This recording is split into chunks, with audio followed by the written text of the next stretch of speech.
Oi, pessoal, tudo bem? Boa tarde. Hoje a gente vai fazer uma live sobre um assunto um pouco diferente, né? Ontem a gente estava conversando sobre nutrição. Hoje a gente vai falar sobre as perspectivas no enfrentamento da pandemia do Covid-19. Então, hoje vai ser uma live que para mim tem um gostinho todo especial. Eu vou conversar junto com o Alexandre Merlini.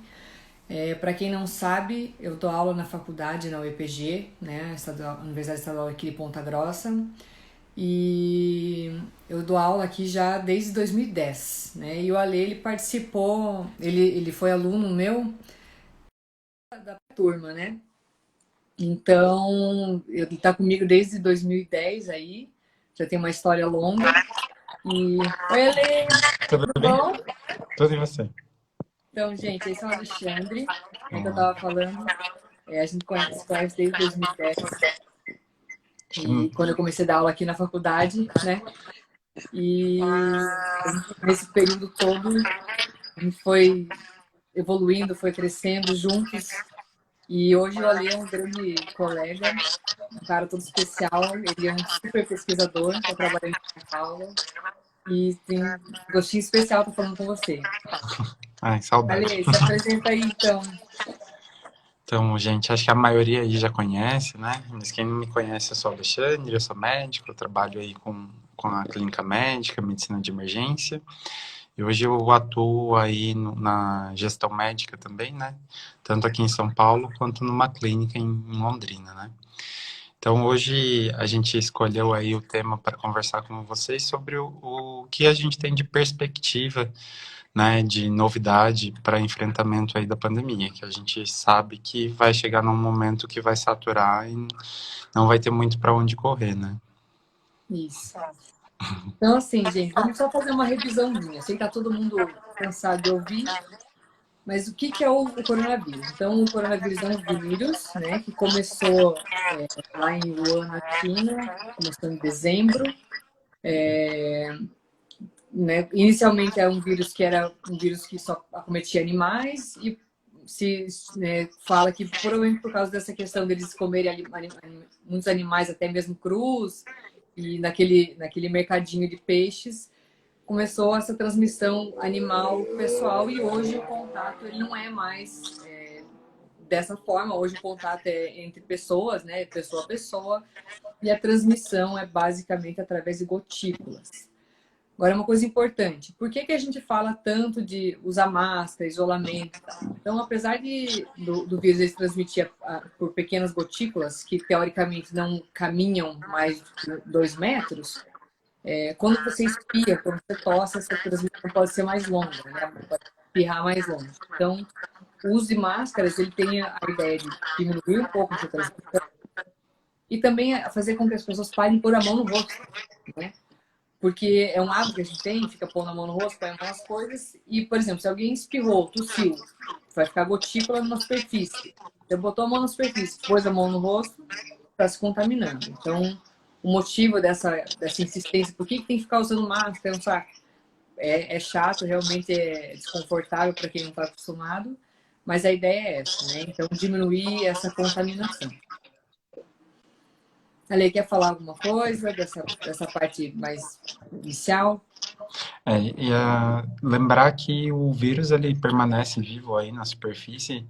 Os estudos variam, mas tem estudos que falam em 3 a 8 dias, né? Então pode ser que a pessoa contaminada passou pelo ambiente e deixou o vírus lá. E muitas vezes o que a gente vê hoje, que a gente está numa fase de transmissão comunitária, né? Que não precisa mais a pessoa viajar para um outro país, não precisa ter contato com alguém que veio de fora para pegar.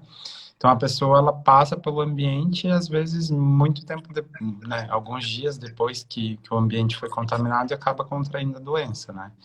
Tem um estudo que saiu essa semana que mostrou que os quarteirões ao redor dos grandes centros hospitalares, a concentração de coronavírus fora do hospital também já está absurdamente maior. Então, o fato de repente, você estar tá andando próximo às áreas hospitalares, né, já aumenta aí a questão da concentração do vírus no ar, né? Então, aqui no Brasil, a gente começou a transmissão comunitária em março, né? Existe evidência que possa já ter acontecido antes, mas por enquanto não é nada confirmado. E a gente sabe que alguns estados a situação já está bem crítica, né? Os 5 estados aqui que eu anotei que estão piores, né? São Paulo, em primeiro lugar, né? A gente está com 30 mil casos confirmados, mais ou menos quase 3 mil mortes. Depois Rio de Janeiro, Ceará, Pernambuco e Amazonas. Lembrando que, assim, a gente imagina que o número de infectados é muito maior do que o divulgado. Não que o governo queira esconder ou qualquer coisa do tipo, mas é porque a capacidade de testagem da população ainda é muito abaixo do que seria ideal. Então, o pessoal da USP aí soltou um estudo essa semana dizendo que a gente imagina que tenha 1,2 milhões de pessoas que já se infectaram. Então, na verdade, Estavam comentando assim que no mínimo 1 para 3, 3 para 1, né? Para cada caso confirmado, a gente teria no mínimo 3. E tem alguns trabalhos que estão falando até de 10, né? Aumentando até 10 vezes o número de casos. Isso é importante porque tem alguns dados que estão saindo dizendo que a mortalidade no Brasil está sendo de aproximadamente 6%. 6%. Isso não é real, gente. Né? Isso não é real. Então, assim, quando a gente fala de mortalidade de 6%, é em cima desses casos que, de fato, foram testados. Né? E o som tá bom para vocês? Aqui tá. Tá? Aqui para mim ele tá saindo estranho. Tá um pouquinho Então, de assim, interferência, mas tá. Então, assim, essa porcentagem de mortalidade divulgada, ela não é real. Tá? Então, quando se a gente testasse toda a população, como, por exemplo, nos Estados Unidos, essa mortalidade ela é bem mais baixa. Né? Então, provavelmente, assim, se estipula que a mortalidade geral aí é de mais ou menos 2%, né, de mortalidade global.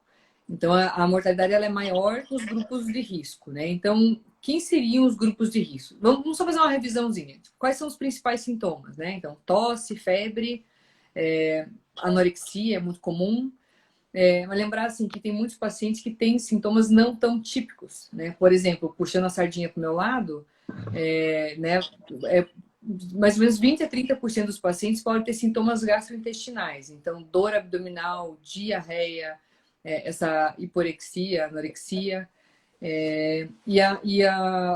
O vírus ele pode ser transmitido não só pelas gotículas, mas ele também pode ser transmitido através de outras secreções. Então, sangue, fezes, urina, lágrima.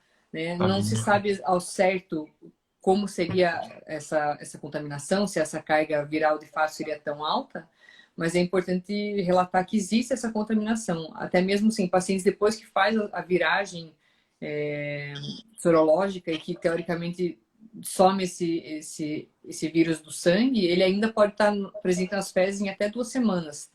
Então, a gente pode ter essa clínica aí gastrointestinal.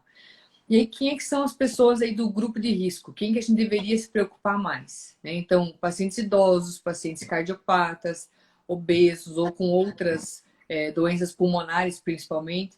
E a principal característica do vírus é fazer uma pneumonia, né? Por isso que o pessoal está sendo tão entubado, né? Os pacientes começam a fazer uma falta de ar, e vai ter muita dispneia, né? Falta de ar mesmo, e vai cair na saturação. Eles têm uma dificuldade em oxigenar aí o sangue, né?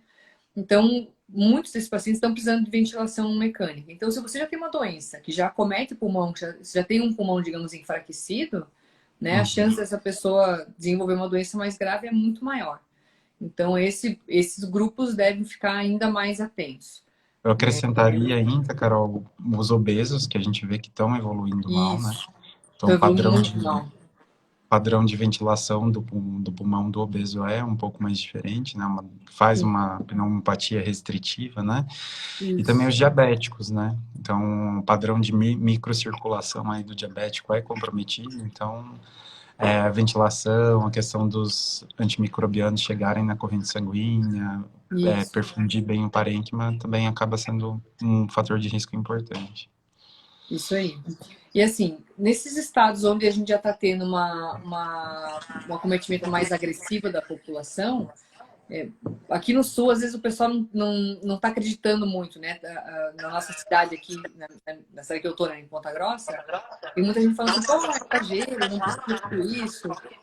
Na verdade, é porque ainda tá controlado, né? Mas, igual você comentou na Amazônia, gente, o pessoal assim, tá morrendo muita gente, né? Essa semana ainda uma colega de turma minha que tá morando para lá falou que a situação tá desesperadora, assim, que não tem nada, que eles não, assim, as pessoas estão morrendo sem nenhum tipo de tratamento, porque não tem mais como absorver isso aí, né? Manaus tá tendo 200 mortes por dia. A minha irmã, ela mora no interior de Amazonas e lá já teve mais casos. A cidade tem 30 mil habitantes. Já teve mais casos confirmados que Ponta Grossa, para você ter ideia. E tem um ventilador para a cidade inteira. Então você imagina. Então, e quando soma isso a um sistema de saúde, principalmente saúde pública, que a gente já tinha um super déficit de leitos e de equipe mesmo, tanto de médicos quanto de enfermagem. Lembrando assim que só para falar os médicos. Não é, gente, é toda a equipe, né? Então, médico, enfermeiro, técnico, fisioterapeuta, laboratório, pessoal de raio-x, todo mundo tá vestindo a camisa e tentando salvar as pessoas. E a gente sabe que do sistema público já faltava todo mundo antes. Já era deficiente antes. E agora, com essa sobrecarga, realmente a situação, a perspectiva aí para as próximas semanas é assustadora, né? É bem ruim. A gente tem outras duas situações, voltando um pouquinho na parte dos sintomas, que o pessoal esquece que, na verdade, aí até 80% dos casos ou são assintomáticos ou pouco sintomáticos.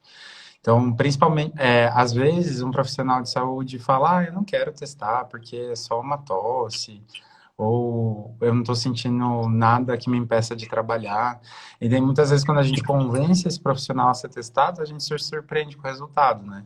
Às vezes a gente tem algum sintoma leve, um dos sintomas que a gente está vendo bastante relacionado com a doença é a anosmia, né? Quem não sabe, a anosmia é a perda do olfato, né? A pessoa, ela passa a deixar de sentir o cheiro das coisas. Então, tem gente que só sente a anosmia. Aí vai lá, colhe, e a gente acaba vendo que depois o resultado vem positivo, né? Ou então vem com uma mialgia, uma prostração. E às vezes a pessoa ela tem manifestação atípica. Então, tem gente que tem manifestação dermatológica da doença. Então, acaba aparecendo com lesões de pele, é muito confundido com dengue, às vezes, né? Aí no Paraná que tem bastante. Tem bastante. Então, tem que ficar esperto aí com os diagnósticos diferenciais, né? Nem tudo que Esse que é o problema, né? Porque, assim, 80% das pessoas que se contaminarem vão ser assintomáticas ou oligossintomáticas. E esse pessoal todo, eles podem começar a transmitir antes mesmo de começar a ter sintomas, e eles podem transmitir até 14 dias.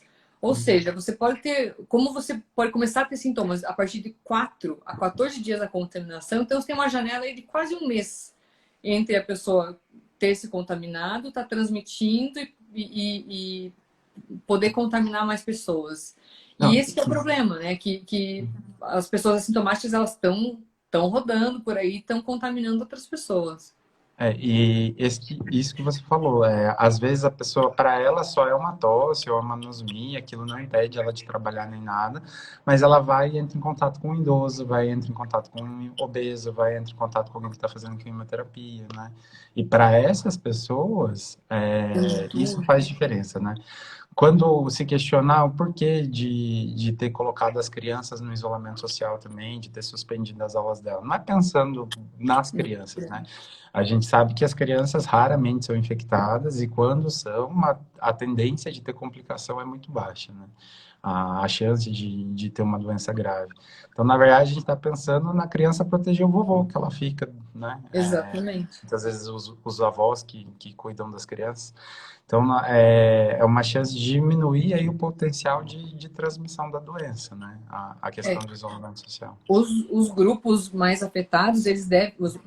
Desculpe, não mais afetados, os grupos mais risco, esse pessoal deveria ser realmente isolado. Então, os vovôs e as vovós, eles deveriam estar em casa escondidinhos E às vezes, né, o pessoal fala, nossa, mas que maldade, não ir visitar sua avó, você não vai mais lá ver ela. Eu falei, gente, não posso, porque a gente tá bem, mas para mim, ou, né, para nós que somos mais jovens, eu já nem tão jovem, mas teoricamente somos saudáveis, a gente pode estar transmitindo o vírus e aí você vai levar para um idoso que, né, tem uma saúde debilitada. Então é importante, né, esse negócio do fica em casa, parece exagero, não é, gente. Tem que isolar para que a gente diminua essa contaminação. Uhum.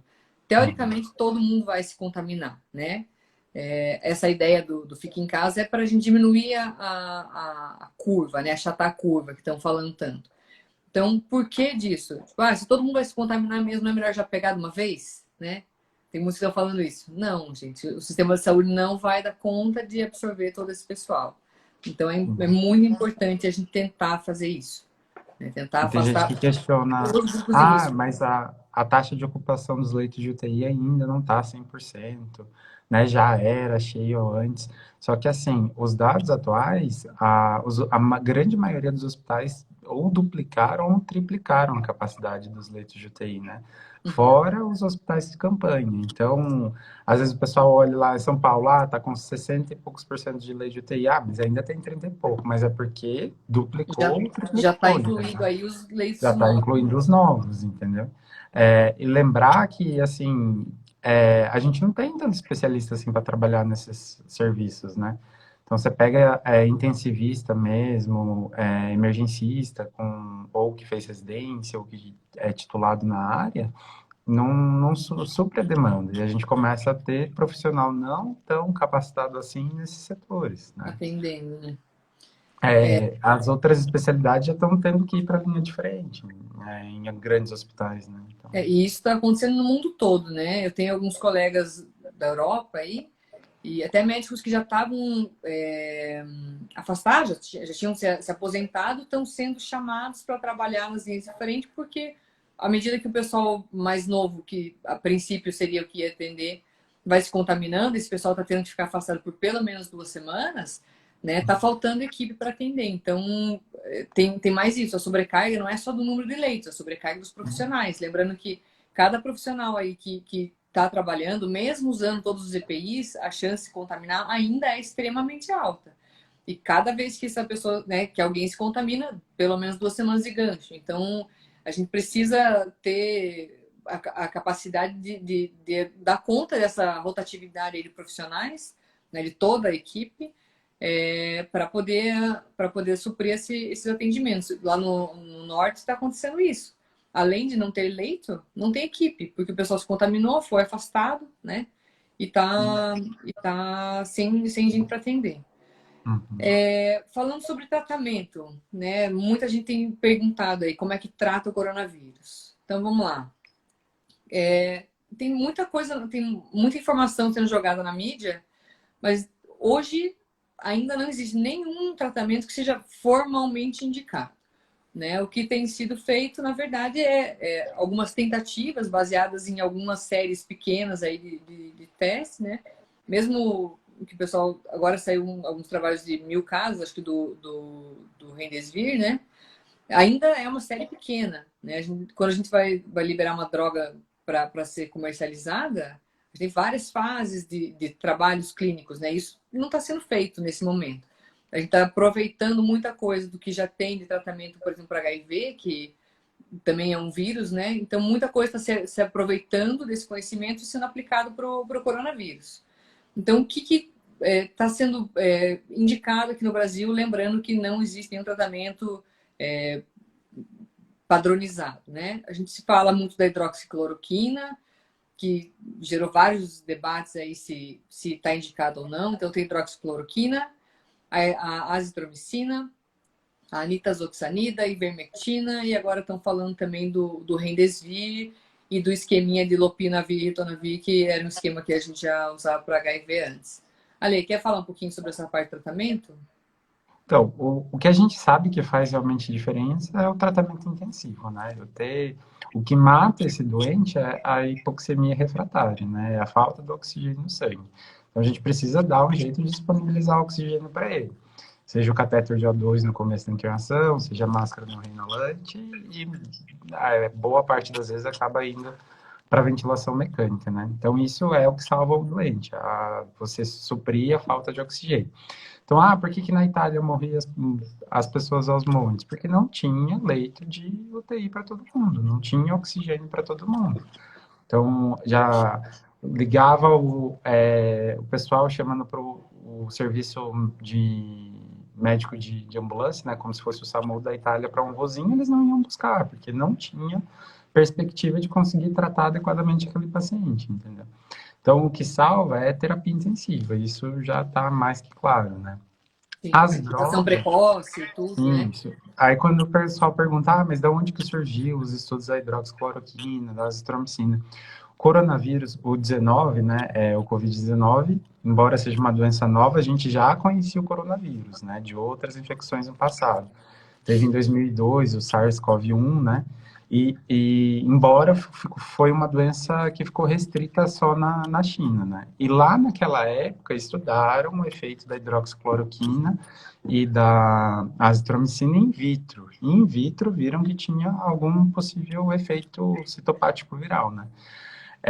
E agora, nesse começo aí da pandemia na China, se estudou alguns ensaios clínicos, né, pequenos, cheios de vieses, não era bem controlado, né, a parte de randomização, os grupos eram um pouco questionáveis, e agora está procurando fazer estudos maiores. O que a gente vê na prática clínica, o que mata da pessoa é mais ou menos igual a sepsis, o que mata é o sistema imunológico da pessoa, Da né? pessoa. E não o Então, próprio vírus. tem paciente que você vai entrar com todas as drogas possíveis e ele vai sair porque ele já provavelmente iria sair mesmo. E tem aquele paciente que não responde a nada, não responde nem a ECMO, né? Então é o sistema imunológico da pessoa que mata. Hoje, o que tem feito? Quando o paciente interna com uma síndrome respiratória aguda grave, você dá tiro para todos os lados, né? Então você Faz tudo, né? joga a ceftriaxona e a azitromicina, pensando em cobrir uma pneumonia bacteriana. A Acho que você tinha azitromicina, comentado da heparina também, né? isso. Porque esses pacientes As, fazem um quadro isso. A de coagulação azitromicina teria sanguínea. uma dupla cobertura aí, tanto para um possível efeito do coronavírus, tanto para bacteriano. A gente entra com o oseltamivir, porque, embora, né, 86% dos casos são da síndrome respiratória aguda grave estão sendo causados por coronavírus, a gente ainda tem o influenza, né? Então, até sair o resultado do influenza, a gente entra com o oseltamivir. A hidroxicloroquina tem ficado a critério do prescritor, né? Então, cada hospital tem o seu protocolo, mas Tem que precisa ter o um termo médico, né? para, né, assinado. E os familiares precisam concordar com a administração. Lembrando que não é uma droga isenta de riscos, né? A gente tem aí a hepatite medicamentosa, a gente As tem arritmias, né? o risco de fazer fibrilação ventricular.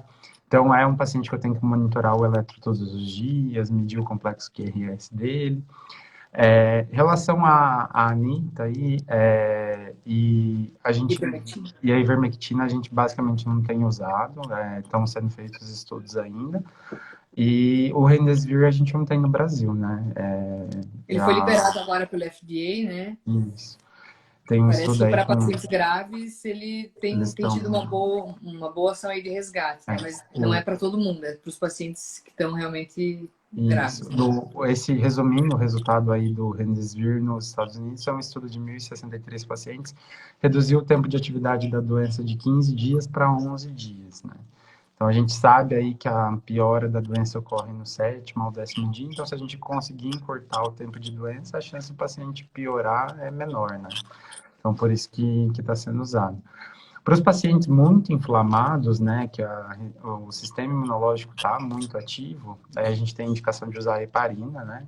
Heparina a gente já entra em dose profilática para todo mundo, mas Profilático. nesses pacientes de alto risco a gente faz a dose anticoagulante, que uma das principais causas de morte nele tem sido embolia pulmonar, né? Então o paciente às vezes está na enfermaria, nem foi para ventilação mecânica ainda, tem um TEP maciço e vai a óbito. O paciente tem Então, um quadro inflamatório super isso, exacerbado, né? isso. Então, aquele pulmão de Sara que a gente falava antes, né?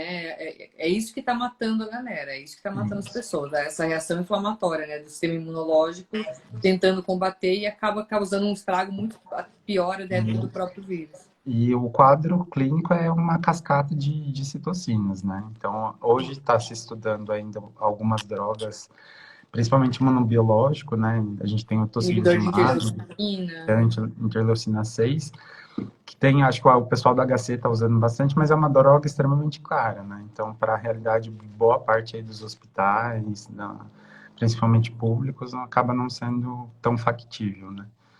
E alguns casos a gente tem indicado também a imunoglobulina intravenosa, mas é extremamente complicado porque é um paciente que também costuma fazer pneumonia bacteriana secundária. Então, você não pode usar num paciente que existe a suspeita de infecção bacteriana secundária, né? Então, tem muita coisa É sendo muito estudada difícil. ainda, né? Você não tem uma padronização, as opções terapêuticas que tem, o Remdesivir a gente nem tem aqui, e as outras opções são todas caras, e imaginando, lembrando assim, que a gente não tem leito suficiente na maior parte dos lugares, não tem equipe, não tem nem ventilador, sequer as drogas, né? Então, a gente está falando de uma situação realmente muito, uma combinação de fatores muito negativa, né? Muito Se a ruim. gente pensar, por exemplo, na VNI, na ventilação não invasiva, o pessoal aí que entende um pouquinho, né, de ventilação, de físio, é uma medida ótima, é uma medida que às vezes prolonga o tempo que o paciente vai não precisar da ventilação mecânica.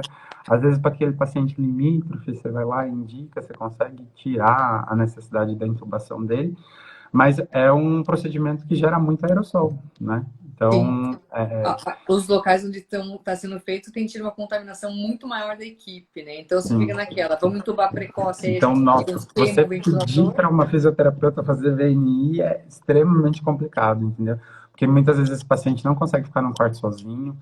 Grande parte dos hospitais não tem quarto com fluxo laminar, né? O fluxo laminar, para quem não conhece, aí é um quarto que o ar não sai para fora, né? Então não teria contaminação do ambiente externo. Então, grande parte dos hospitais não tem quarto com fluxo laminar e os que tem um ou dois, né? Então, E não é precisa uma que o paciente realidade. colabore também, né? A ventilação não invasiva ela é muito boa, ela pode evitar que o paciente vá para o tubo, mas a gente precisa da colaboração da pessoa, né? E você precisa aí de uma fisioterapeuta que fique ali em cima, ajudando muito. A gente falando numa situação de tem milhares de pacientes ao mesmo tempo, isso é quase impossível da gente fazer, né? Mas seria uma excelente opção aí. É super triste porque a gente gostaria de indicar para o paciente, mas se você pensa que ele não vai conseguir fazer, que não vai dar certo, e que ainda o fisioterapeuta vai contaminar e amanhã você não vai ter físio para atender os outros pacientes, né? Para você ter ideia, os hospitais que eu trabalho, eles estão fazendo contratos temporários, né, de 3 meses para enfermeiro e fisioterapeuta, porque cada plantão é um déficit enorme de funcionário. Então, a gente Para ter uma imagina que ideia, né, todo mundo sabe da dificuldade que é você conseguir um visto para trabalhar nos Estados Unidos, para você conseguir validar diploma e tal.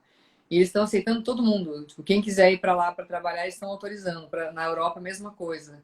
Né, para ter uma ideia da situação, né? Eles liberarem isso, eles autorizarem a pessoa ir trabalhar sem validar o diploma pela falta de equipe que está acontecendo no mundo todo, né? Então, uma situação a, me- realmente muito a mesma coisa a antecipação do CRM para o da pessoal que está aí no formatura. finalzinho da faculdade, né? Essa semana a gente teve a formatura dos alunos aqui da UPG, que era para acontecer só em junho, julho, por causa disso, né? Tá faltando mão de obra e tá indo todo mundo para as frentes aí, tentando poupar os médicos mais velhos para que, né, quem tem mais Só, saúde vá primeiro. só que é aquele ciclo vicioso, né? Porque o pessoal vai para os grandes centros, né? Então, mesmo trazendo aí um monte de pessoal se formando mais cedo, eles acabam indo para as grandes cidades e o interior continua desabastecido, Continua né? defasado. E Aí você entra, pensa... Oi, pode falar. não, aí entra outra coisa, né? De que maneira a gente pode tentar minimizar esse impacto? Porque, assim, apesar de a gente estar falando exaustivamente, né, ultimamente sobre coronavírus, todas as outras doenças, elas ainda existem, né? Então, todas as doenças que já sobrecarregavam o sistema de saúde, tanto público quanto privado, elas continuam existindo. E daí agora elas ainda estão competindo com o coronavírus. Só que o que está acontecendo? Os pronto atendimentos, eles estão todos voltados especificamente, né? Especificamente não, mas 99% para atendimento do coronavírus. Essa semana eu atendi um paciente com dor no peito que tinha ido a um sistema a um centro de saúde e mandaram ele embora porque ele estava com um pouco de dor no peito e tosse, falaram que era coronavírus, que era para ficar em casa 14 dias. Esse cara me procurou, eu atendi ele por telemedicina, e o paciente estava com um quadro típico anginoso, né? E esse paciente foi para o CAT. Então, assim, a gente precisa lembrar, assim, a gente tem que dar suporte para essa população, porque o pessoal está abandonado, né? Está meio órfão de médico para as suas doenças crônicas, todas. Né? Uma Então, coisa que a gente tem percebido também nas urgências é o pessoal do AVC perdendo janela de trombólise. Então, às vezes, a pessoa que sente o sintoma, ela não quer falar para os familiares, não quer preocupar, ou então até os próprios familiares com medo de levar a pessoa para o hospital, pensar, vamos esperar um pouquinho, vamos ver se não vai melhorar. Aí, quando chega no hospital, passou o tempo aí da trombólise e a pessoa ficou com um perdeu déficit o tempo de permanente. tratar. Né? Então, isso se a pessoa sobreviver, né? Porque tem muito paciente que muita gente está morrendo e que está botando a conta aí do coronavírus e não é, né? A gente sabe que tem muito paciente que está morrendo de infarto, de derrame, de todo o resto e está ficando aí, né? Ah, não morreu do coronavírus. Na verdade, não. Né? Tem muita doença que está sendo subnotificada. E sem contar aqueles que têm alguma doença crônica, né, às vezes psiquiátrica até, que está sem receita, não consegue passar com um especialista, não consegue passar no ambulatório, não consegue passar na clínica particular, né, Gente, está sendo muito louco, e, assim. e Eu daí no meu procura, consultório, e daí procura o pronto-socorro para renovar uma receita, seja do ansiolítico, do antidepressivo, do antihipertensivo. Às vezes recebe um não, né? Aqui não é lugar de renovar receita, leva uma bronca do médico e ainda corre o risco de se se contaminar. contaminar, né? Então, assim, eu tenho vivido uma realidade que totalmente diferente, é todo mundo. E está sendo bem interessante, assim, porque até fevereiro, quando a gente falava de telemedicina, todo mundo ficava, nossa, que absurdo, telemedicina está querendo roubar, tirar os pacientes do consultório, está querendo matar com os médicos e não sei o quê. E isso é uma besteira, né? A telemedicina ela já é usada amplamente no mundo todo e ela não veio para substituir a consulta presencial. Na verdade, ela é mais uma ferramenta, é mais uma opção que você pode dar para o seu paciente, né? Mesmo em tempos fora de pandemia, fazer uma consulta de retorno ou só para renovar a receita. Essa pessoa não precisa se deslocar até o consultório para isso, né? Poderia tranquilamente ser feita, esse atendimento poderia tranquilamente ser feito via virtual. Mas a galera tinha esse preconceito. Ah, não, telemedicina não. Aí começou a pandemia, o CFM autorizou, agora está autorizado, né? E mesmo os pacientes tinham uma certa restrição, né? Ah, não quero e tal. E com essa confusão toda, cresceram muito as doenças psiquiátricas. Então, eu tenho atendido muito paciente por telemedicina e eu acho que metade dessas consultas são para tratar ansiedade, depressão, crise de pânico, né? E esses pacientes, vários falam, não, eu estou procurando porque eu não consigo uma receita, preciso do meu remédio, acabou meu remédio, eu estou desesperado. E é uma ferramenta que tem ajudado muito, né? Tem sido muito importante isso aí. Então, acho que é legal a gente pensar assim, nesse momento a gente tem que quebrar os paradigmas, né? Tem que Sim. abrir a cabeça, sair da caixinha e começar a ver, assim, que muitas coisas que estão acontecendo agora, elas estão vindo para melhorar Somar. muita coisa, né? Para mudar. Por exemplo, falando fora da medicina, né? Tinha muita gente que era contra compra na internet, né? E-commerce e tal, tinha medo. Muita gente não gostava de iFood e deliveries em geral. E hoje é o que está mais crescendo, né? O que está mais crescendo é e-commerce delivery. Então a tecnologia está vindo em peso, está assumindo aí o controle de tudo, né? Basicamente todas as relações hoje comerciais elas estão tendo que ser online para poder sobreviver. E eu acho que a medicina não vai ser diferente disso, né? A gente vai ter que mudar aí os nossos conceitos e passar a ver a tecnologia como um aliado, né? Tanto para para facilitar o paciente quanto o médico, né? Que está difícil para todo mundo. Tem muita gente que pergunta, ah, mas é seguro a consulta, né, por telemedicina? Então, a gente tem que separar aí em dois casos, né? Tem aquele paciente que a gente já conhece, que, né, que ele, de repente, precisa de alguma coisa pontual, uma solicitação de exame, uma avaliação do tratamento dele, uma renovação de receita. E a gente também tem aquele paciente que tem a queixa aguda, né? Que às vezes não quer ir para o pronto-socorro, pelas duas situações. Uma, pensando num sintoma respiratório. Se ela for pronto-socorro, ela vai, no trajeto dela, tá levando esse vírus junto com ela. Ou pensando em qualquer outra queixa, ou numa coisa respiratória, mas que não seja por coronavírus, ela pode ir para o hospital e se contaminar, né? Então, quando eles perguntam, mas é seguro, né? Você vai consultar o paciente sem auscultar ele? A gente tem mecanismos, tem ferramentas para avaliar se o paciente está confortável, se ele tem algum sinal de alarme, se ele tem algum sintoma de alarme, né? Ninguém vai expor um paciente a risco, ninguém vai prejudicar a sua carreira também, né? Atendendo um paciente emergencial e deixando ele em casa. Então, a gente tem mecanismos para identificar se esse paciente tem algum critério de gravidade ou não. E é lógico que se esse critério for observado, o paciente vai ser referenciado para um serviço de urgência, né? É importante que para quem está assistindo aí, a consulta por telemedicina, ela pode a qualquer momento ser convertida para uma consulta presencial. Mas ela pode funcionar como um triador. Por exemplo, o ideal da consulta por telemedicina seria você fazer uma consulta de retorno, né? Um paciente que você já conhece, que você já sabe toda a história, que você, por exemplo, vai só ver o resultado de exames e tudo.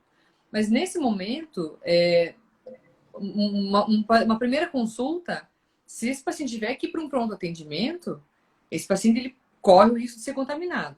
E os consultórios, a maioria deles está fechado ou não está atendendo full time. Então, esse paciente, mesmo que ele queira fazer uma consulta particular, às vezes ele não vai conseguir porque realmente os horários são bastante limitados. Por exemplo, lá na clínica eu estou atendendo presencialmente, mas é um paciente por horário, está bem limitado, bem espaçado, então a gente não consegue fazer o que normalmente a gente faria. Ah, não, deixa eu encaixo.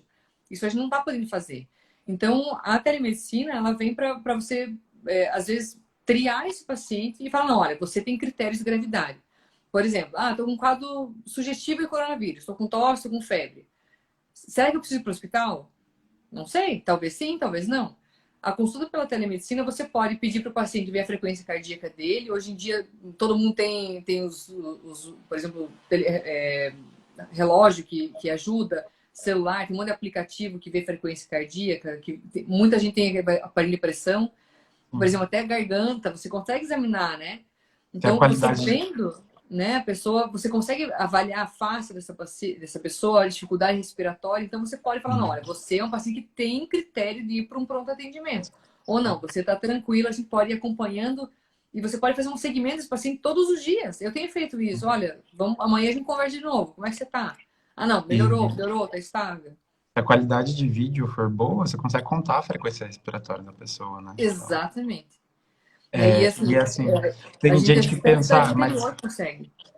Vai pensar, ah, mas o médico vai conseguir pedir exame? Pode, né? Então, os conselhos regionais liberaram a solicitação de exame pelas plataformas. Por exemplo, no caso do coronavírus, a pessoa tem sim que ser afastada do trabalho, né? E o Ministério recomenda pelo menos 14 dias após o início dos sintomas. É permitido fornecer atestado médico pela consulta de telemedicina também. Então, basicamente, 80% que a gente faz numa consulta presencial, a gente consegue fazer pela consulta da telemedicina também. Sim. E se for identificado algum caso de gravidade, a pessoa vai ser referenciada para o pronto-socorro. Inclusive, vai ajudar ela aonde ir, o que procurar, né? Vai fazer uma pré-triagem para o médico que vai atender ela presencialmente. Se for o caso de outra cidade que não der para ser o mesmo profissional que está atendendo por telemedicina, né? Então, já vai pré-triado e mastigado, né? As hipóteses diagnósticas, né? Mas assim, alguém perguntou aqui sobre segurança, né? Então, assim, muita gente está fazendo atendimento por WhatsApp, por Webex, por Zoom. Isso não é o ideal, né, gente? Assim, por enquanto o CFM autorizou atendimento por videoconferência, mas ainda não saiu a regulamentação específica sobre de que maneira isso deveria ser feito. Mas a gente sabe que assim, o primeiro critério para você fazer qualquer atendimento, seja ele presencial ou não, é o sigilo e a confidencialidade. Isso deve ser mantido.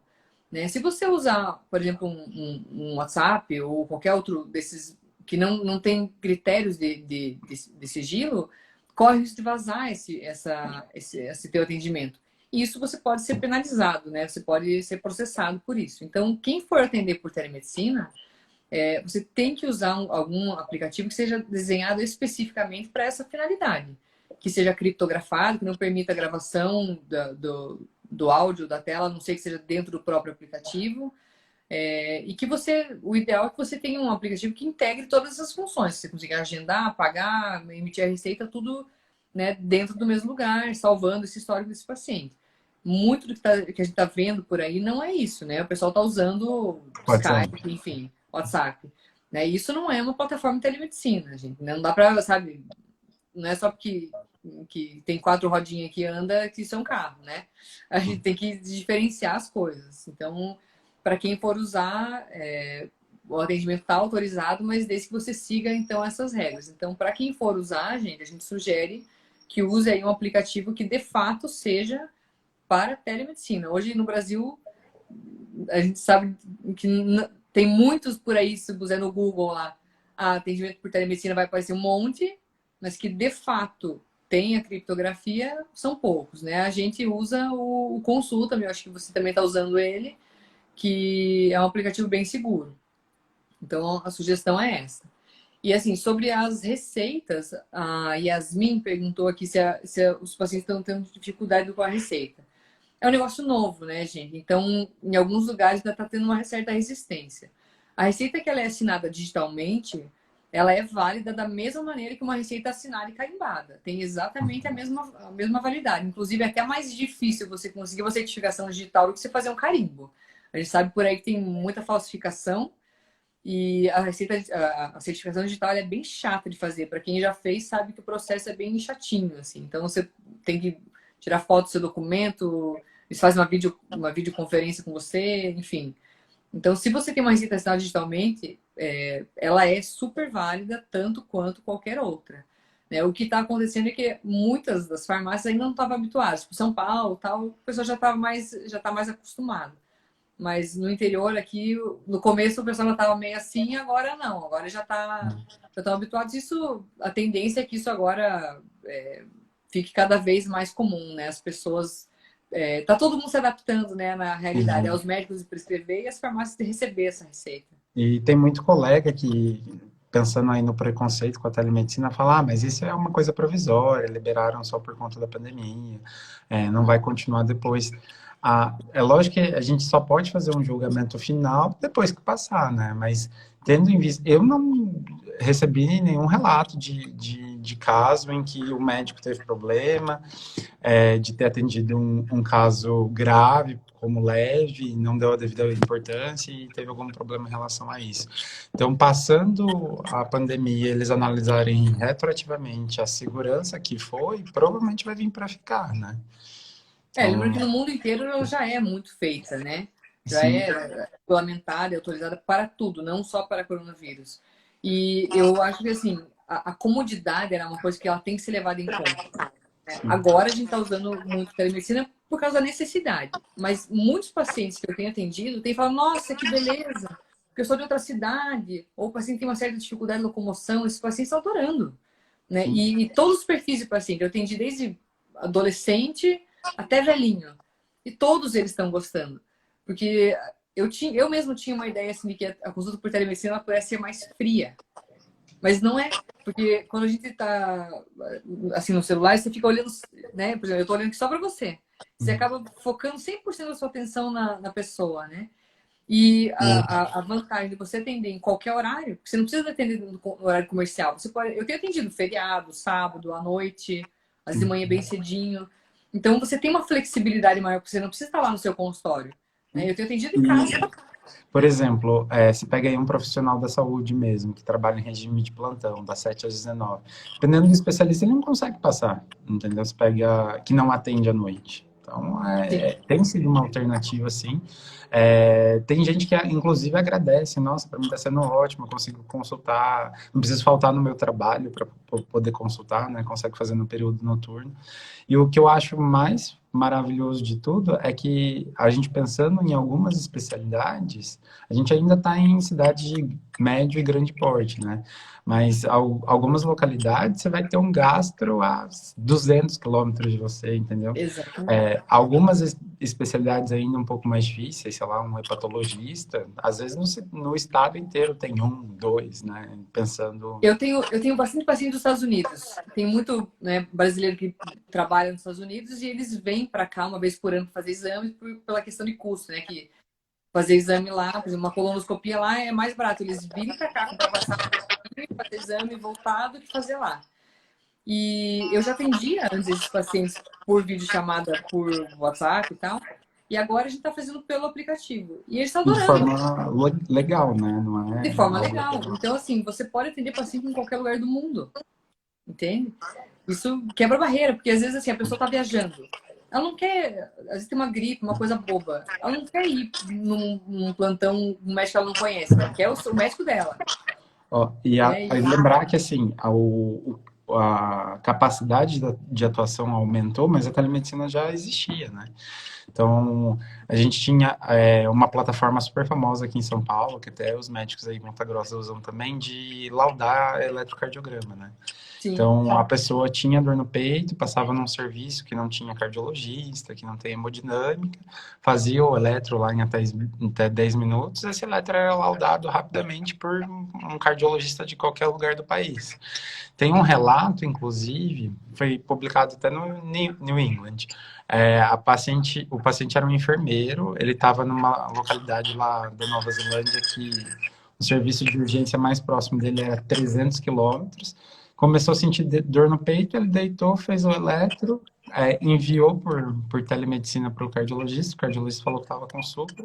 Ele não tinha nenhum médico próximo dele, o cardiologista orientou e ele se autotrombolizou. Então, a capacidade aí de salvar vidas, é lógico que a gente está falando de um caso específico, né, e que altamente técnico, mas salva vidas, entendeu? Tem a É que assim, capacidade. a gente está falando de telemedicina, né? E para a população, a ideia de telemedicina é a consulta do médico com o paciente.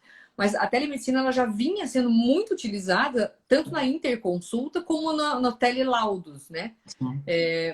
Exame de imagem, mesmo na própria cidade. Se vocês forem ver, assim, a maior parte dos radiologistas, eles dão laudo de casa, Eles não ficam no hospital. né? Eles não ficam no hospital. Então tem um técnico que faz, por exemplo, a tomografia e o radiologista pode acessar da casa dele ou da clínica dele as imagens e fazer o laudo. Então isso já era muito utilizado, né? E agora cada vez mais.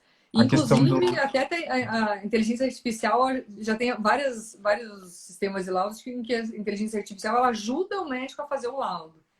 Então, a telemedicina é muito mais, né, do que só a A gente consulta. pega o AVC mesmo, não é todo hospital que tem porte para ter um neurologista 24 horas presencial ali. Ah, Sim. então se chega um AVC de madrugada, eu vou deixar de trombolizar? Não, a gente já tem aplicativo que você permite gravar a imagem da tomo, mandar para o neuro já diz, ó, tem sangramento, não tem, pode trombolizar. E isso, uma coisa que antes era extremamente restrito, que só poucos lugares podiam fazer, hoje você consegue fazer em qualquer lugar. Então, a telemedicina, eu vejo assim que ela veio para ficar e vai ser cada vez mais difundida. Porque os wearables, né, os vestíveis, né, as coisas aí que você pode colocar no teu corpo que vão te ajudar, eles estão cada vez mais completos, né?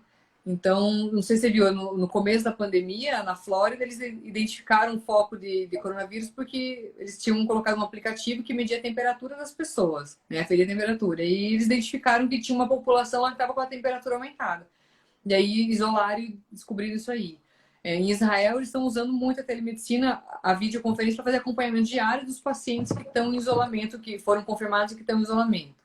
Então, ela veio para ajudar em todas as frentes, tanto no atendimento, na triagem, né, no segmento dos pacientes com doenças crônicas e que precisam de receita.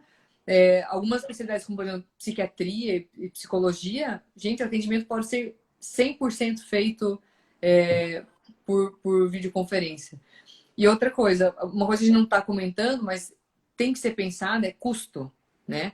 Agora, com essa pandemia, está todo mundo quebrando, né? Já tem mais de 15 milhões de desempregados no Brasil.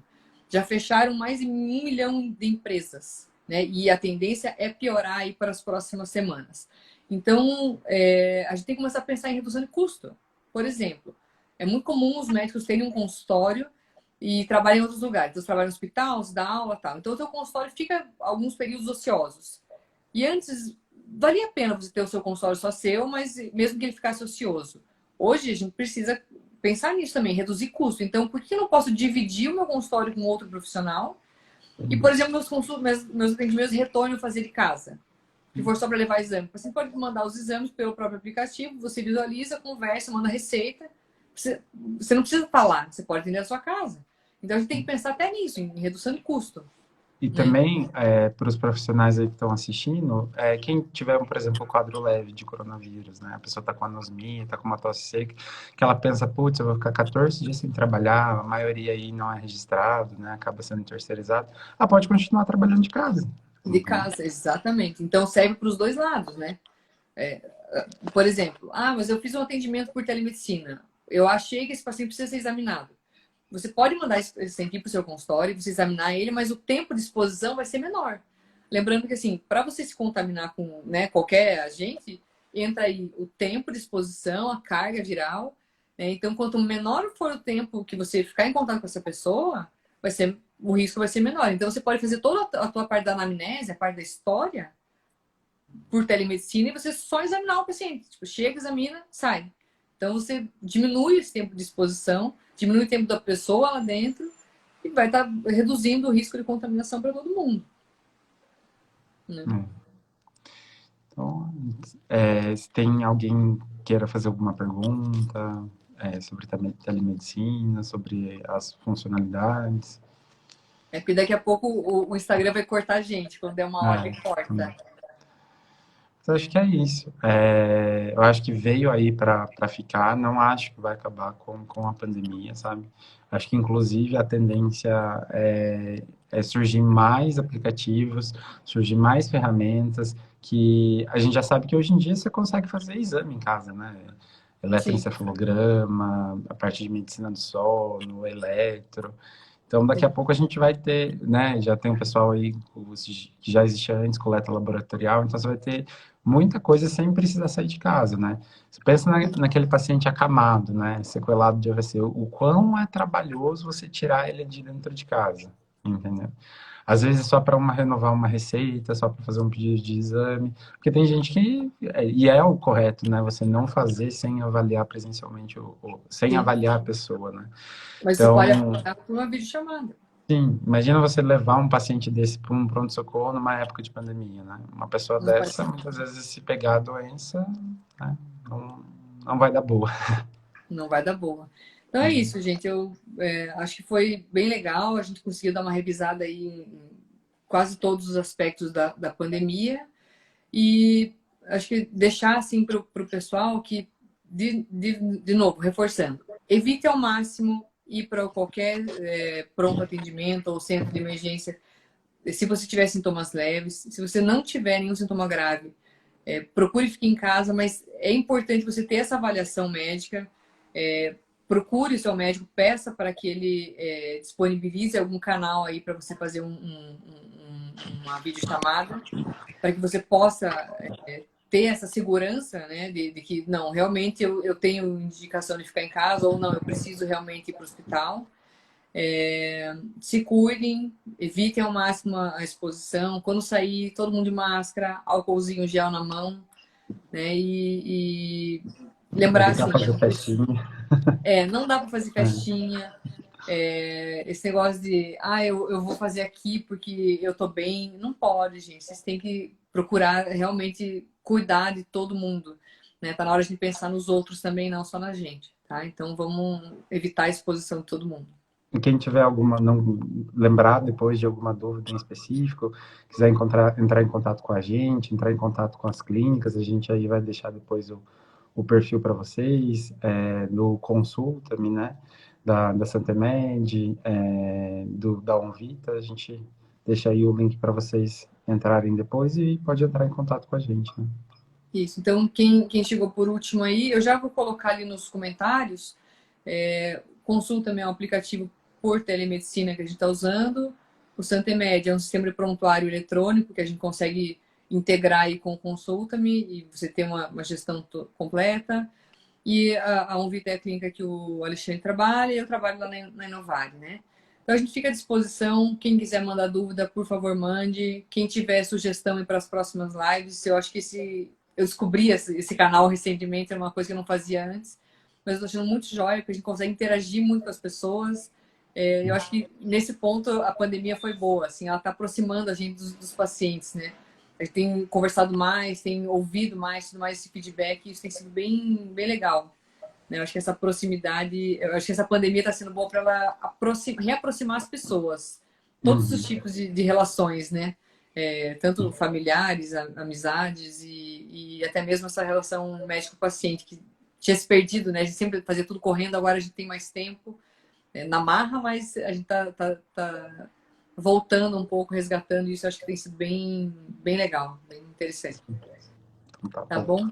Gente, obrigada. Lê, muito obrigada pelo tempo disponibilizado aí. Foi um prazer estar aqui com você. Sempre é, né? Né? A gente se encontra aí nas próximas Tá bom. semanas, tá bom? Um grande Beleza. Um abraço, beijo, Gina. gente. Tchau, tchau. Tchau.